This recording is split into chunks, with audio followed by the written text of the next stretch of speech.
Hi friends, welcome to my endo travel. ரொம்ப நாள் கழிச்சு நான் இன்னைக்கு ஒரு உருப்படியான ஒரு விஷயத்த உங்களுக்காக எடுத்துட்டு வந்திருக்கேன். என்ன அப்படின்னா, நம்மளுக்கு தேவையான விஷயங்கள் என்னென்னவோ அது எல்லாமே நம்ம ஒரு விஷயத்த டெய்லியும் ஃபாலோ பண்றதுனால பெற முடியும் அப்படின்றத உங்களால நம்ப முடியுதா? அது என்ன? அத சயின்டிஃபிக்கலா எப்படி அத நம்புறது? அது போக ஆன்மீகத்திலயும் அத எப்படி நம்புறது? அப்படின்றத பத்தி தான் இந்த வீடியோல நம்ம பார்க்க போறோம். வாங்க வீடியோக்குள்ள போலாம். ஃபர்ஸ்ட்டு என்னன்னு பார்த்துரலாமா? மெடிடேஷன். அதுதாங்க நான் சொல்ல வந்தது. மெடிடேஷன் அப்படின்றது பார்த்தீங்கன்னா, நெறைய வகையில நம்ம அத பிரிச்சுக்கலாம். பக்தி மார்க்கத்துல பார்த்தீங்கன்னா, ஒரு கோயிலுக்கு போறது, கடவுள நெனச்சு நம்ம கும்பிடுறது கூட ஒரு வகையான மெடிடேஷன் தான். ஞான மார்க்கத்துக்கு போனவங்க எல்லாருமே பார்த்தீங்கன்னா, மெடிடேஷன், தவம், தியானம் இந்த மாதிரி பேர்கள்ல அழைப்பாங்க. ஸோ இதெல்லாம் எதுக்காக நம்ம முன்னோர்கள் சொல்லிட்டு போயிருக்காங்க அப்படின்னா, நமக்கு தேவையானது எல்லாமே நம்ம பிறக்கறதுக்கு முன்னாடியே இருக்கு. நம்ம பிறந்ததுக்கு அப்புறமும் இருக்கு. நம்ம போனதுக்கு அப்புறமும் இருக்க தான் போகுது. அதுல நம்மளுக்கு என்ன தேவையோ அத நம்ம பெறுறதுக்கான வழிமுறைகள் அப்படின்னு சொல்லப்படுது. இத சயின்டிஃபிக்காவும் ப்ரூவ் பண்ணியிருக்காங்க. அது மட்டும் இல்லாம நம்ம முன்னோர்கள் பார்த்தீங்கன்னா, நெறைய பழமொழிகள் மூலமா அத நம்மளுக்கு சொல்லிட்டு போயிருக்காங்க.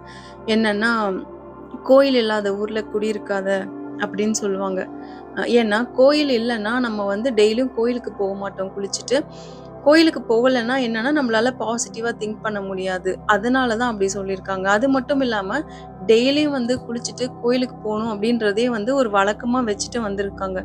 ஆனா, இப்ப நம்ம பார்த்தீங்கன்னா, நம்மளால அத ரெகுலரா ஃபாலோ பண்ண முடியாட்டியும், நம்மளும் நம்ம வீட்ல பண்டிகைகள் வரும்போது கும்பிட்டுட்டு தான் இருக்கோம். ஆனா, டெய்லியும் கும்பிடுறோமான்னு பார்த்தா கண்டிப்பா கிடையாது. பட் சயின்ஸ் என்ன சொல்லுது அப்படின்னா, நம்ம டெய்லியும் மெடிடேஷன் பண்ணோம் அப்படின்னா, நம்மளுடைய மூளை செல்கள் தூண்டப்பட்டு, நமக்கு என்ன தேவையோ, நம்மளுடைய உண்மையான குணம் எதுவோ, அதாவது பாசிட்டிவான குணம் எதுவோ, அது வெளிப்பட்டு நம்மளுக்கும் நல்லது, நம்ம சுத்தி இருக்கிறவங்களுக்கும் நல்லது. சரி, இப்போ பக்தி மார்க்கத்துல பார்ப்போம். நம்ம கோயிலுக்கு போன உடனே என்ன பண்ணுவோம்? முதல்ல அங்க இருக்கிற சாமியெல்லாம் பார்த்து நம்ம கைய கூப்பி கும்பிடுவோம். கும்பிடும்போது நம்ம என்ன நெனைப்போம்? நம்ம நல்லா இருக்கணும். இல்ல நம்மளுக்கு ஏதாவது ஒரு வேண்டுதல் இருந்ததுன்னா, அத பத்தி மட்டும் தான் நெனைப்போம். அதாவது நமக்கு என்ன தேவையோ அத பத்தி மட்டும் தான் நெனைப்போம். மத்தபடி கோயிலுக்குள்ள போயாச்சுன்னா நம்ம நாளைக்கு என்ன பண்ணணும்? அதுக்கு அடுத்த நாள் என்ன பண்ணணும்? இந்த மாதிரியான விஷயங்கள் எதுவுமே நம்மளுடைய மைண்டுக்கு வராது. இப்போ அறிவியல் ரீதியா நம்ம மெடிடேஷன எடுத்துட்டு பார்த்தோம் அப்படின்னா, நம்ம எங்கேயுமே போக வேணாம். வீட்ல ஒரு இடத்துல அமைதியா உட்காந்து கண்ண மூடி கைகள கூப்பி நம்ம உட்கார்றோம்னு வச்சுக்கோங்களேன். மெடிடேஷன் பண்றோம் அப்படின்னா, முதல்ல நம்மளுக்கு கிடைக்கக்கூடிய ஒரு பலன் என்னன்னா, மனம் உடனடியா அமைதியாகும். நம்மளுடைய மூளை பார்த்தீங்கன்னா, செயல்ல இறங்கிட்டு இருந்தது. இப்ப பார்த்தீங்கன்னா, அதாவது செயலில்லாத ஒரு நிலைய அடையும். நீங்க கண்ண திறந்து வச்சிருக்கும்போது பார்த்தீங்கன்னா, நம்மளுடைய சக்தியானது வெளிப்பட்டுட்டே இருக்கும். அதாவது ஒரு பொருள பார்க்குறோம்னா, அத எடுக்கணும்னு மூளை நம்மளுடைய அங்கங்களுக்கு ஆர்டர் போட்டுட்டே இருக்கும். இத பண்ணு, அத பண்ணு அப்படின்னு சொல்லிட்டு. கண்ண மூடி உட்கார்ந்த உடனே பார்த்தீங்கன்னா, மூளையால எந்த ஒரு ஆர்டரையுமே தர முடியாது. நீங்க கவனிச்சிருந்தீங்கன்னா தெரியும். அப்போ நம்ம அந்த இடத்திலேயே நம்மளுடைய புலன்கள வெற்றி கொள்றோம்னு அர்த்தம். நம்ம கண்ண மூடி உட்கார்ந்த உடனே, மூளையின் முன்பகுதி ஃப்ரண்டல் லோப்ன்னு சொல்லுவாங்க. அது சுறுசுறுப்பா வேலை செய்யுது. இந்த பகுதி பார்த்தீங்கன்னா, நம்ம கவனமா இருக்கிறதுக்கும், திட்டமிடுறதுக்கும் மற்றும் நம்ம ஒரு விஷயத்த இன்னொருத்தவங்களுக்கு பரிசீலனை பண்றதுக்கு உதவுது. அதுக்கப்புறமா லிம்பிக் சிஸ்டம் அப்படின்னு சொல்ற ஒரு பார்ட் இயங்குது. அது பார்த்தீங்கன்னா, உணர்வு மற்றும் நினைவு ஆகியவற்ற பராமரிக்குது. அது மட்டும் இல்லாம ஒரு விஷயத்த நம்ம செய்யறோம். அதுல செஞ்சு நம்மளுக்கு கிடைக்கக்கூடிய ஆனந்தம், சாட்டிஸ்ஃபேக்ஷன் இந்த மாதிரியான விஷயங்கள் அந்த லிம்பிக் சிஸ்டம் பார்த்துக்குது. அதுக்கப்புறமா பார்த்தீங்கன்னா, நெறைய ஹார்மோன்ஸ் சுரக்குது. செரட்டோனின், டோபமைன், ஆக்சிடாசின் அந்த மாதிரியான கெமிக்கல்ஸ் எல்லாம் மூளையில சுரக்கிறதுனால, நம்மளுடைய மனநலம் மேம்படுது. மன அழுத்தம் குறைஞ்சு நம்மளும் அமைதியாகுறோம். இந்த நரம்பு வேதிப்பொருட்கள், அதாவது நான் சொன்னேன்ல ஹார்மோன்ஸ், இது என்ன பண்ணுதுன்னு பார்க்கலாம். செரட்டோனின் அப்படின்ற ஒரு வேதிப்பொருள் வந்து பார்த்தீங்கன்னா, நம்ம திருப்தியா இருக்கிறதுக்கும், மகிழ்ச்சியான வாழ்க்கைய வாழ்றதுக்கும் வந்துட்டு உறுதுணையா இருக்கு. இப்போ சில பேருக்கு வாழ்க்கையில என்ன கிடைச்சாலுமே ஒரு திருப்தி இருக்காது. ஏன் அப்படின்னா, அவங்களுக்கு இந்த மாதிரியான கெமிக்கல் சுரப்பாடு வந்து கம்மியா இருக்கும். அதுக்கப்புறம் டோப்பமைன். டோப்பமைன் வந்து பார்த்தீங்கன்னா, நம்மளுடைய செல்ஃப் சாட்டிஸ்ஃபேக்ஷன் அந்த மாதிரியான ஒரு உணர்வ தரக்கூடிய ஒரு விஷயம். டோப்பமைன் வந்து சுரக்கும்போது, இயற்கையா சுரக்கும்போது, நம்மளுடைய மூளை இருக்குல்ல, இப்போ ஒரு ரிவார்டு வந்து வாங்குனா நம்மளுக்கு என்ன ஒரு சந்தோஷம் குடுக்குமோ, அப்பதான் வந்து அந்த டோப்பமைன் வந்து சுரக்கும். இப்போ ஒரு குழந்தைக்கு வந்து நம்ம பாராட்டு குடுத்துட்டே இருந்தோம்னா, டோப்பமைன் வந்து அதிகமாயிட்டே இருக்கும்.